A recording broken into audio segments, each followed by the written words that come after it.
చాలా మంది కొత్త బండ్లు కొంటా ఉంటారు, అంటే వాహనాలు కొంటా ఉంటారు.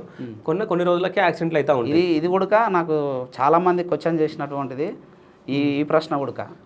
మేము బండి కొన్నామంటే యాక్సిడెంట్ అవుతుంది సార్, ఏంది ఈ కథ ఏంది? రాత్రులు కొన్ని చికెన్ షాపులకు నైట్ పూట తిరుగుతూ ఉంటాయి మన వెహికల్స్, చికెన్ షాపులను కోళ్ళను మోసేటివి, అవి ఎక్కువ యాక్సిడెంట్లు అవుతుంటాయి. తర్వాత నైట్ జర్నీ, లారీలు ఎక్కువ జర్నీ చేస్తుంటారు నైట్ పూట, ఇవి కూడా ఎక్కువ యాక్సిడెంట్లు అవుతుంటాయి. వీళ్ళు నాకు ఫోన్లు చేసి అడగడం జరిగింది. దీనికి రెమెడీ ఏంటంటే అద్భుతమైనటువంటి రెమెడీ చెప్తా. ఫస్ట్ ఆఫ్ ఆల్ ఏం చేయాలంటే, మంచి రోజు చూసుకోండి, ఏ రోజైనా సరే.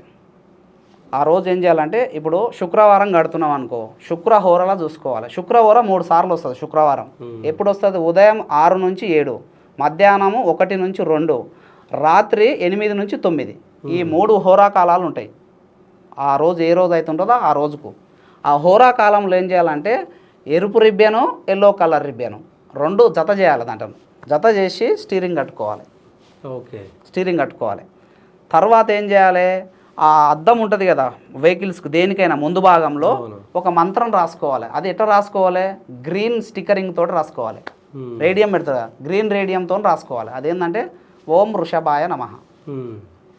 ఎవరు వెహికల్ ముందు ఈ మంత్రం రాసుకుంటారు, అది బైక్ ఉండొచ్చు, కారు ఉండొచ్చు, ఏది ఉండొచ్చు. ఇప్పుడు నా కారు కూడా అదే ఉంటుంది. నా కారుకి ఎన్నడూ కూడా యాక్సిడెంట్ జరగవు.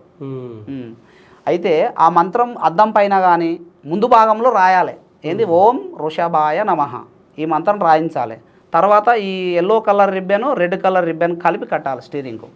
కడితే అప్పటి నుంచి యాక్సిడెంట్లు జరగడం కట్ అయిపోతాయి, ఇంకా జరగవు యాక్సిడెంట్లు. వాడు నైట్ పూట నిద్ర మూమెంట్లో నడిపినాక మెలికి వస్తుంది, ఏమంటే ఆపుకుంటాడు. కారణం ఏంటంటే ఆడ 2 గ్రహాలను కలుపుతున్నాం అక్కడ. యాక్సిడెంట్ కారకుడు కుజుడు. ఆ కుజునికి ఎవరిని దశ చేసినాం? జ్ఞానం పెరగాలంటే గురువు కదా. ఎల్లో కలర్ రిబ్బన్ అంటేనే గురువు, రెడ్ కలర్ రిబ్బన్ అంటే కుజుడు. కుజుడు యాక్సిడెంట్ చేపించే కారకుడు కాబట్టి ఆ కుజునికి ఎవరిని దశ చేసినాం? ఎల్లో కలర్ రూపంలో గురువు గ్రహాన్ని మనం దశ చేసినాం కాబట్టి జ్ఞానం పెరుగుతుంది. జ్ఞానం ఉందంటే నువ్వు యాక్సిడెంట్ చేయవు కదా, నీకు కనబడుతుంది, అంతా బుద్ధి చెప్తుంది ఆల్రెడీ. ఈ విధంగా ఉంటుంది. ఇలా చేసుకుంటే యాక్సిడెంట్లు జరగవు. ఇలా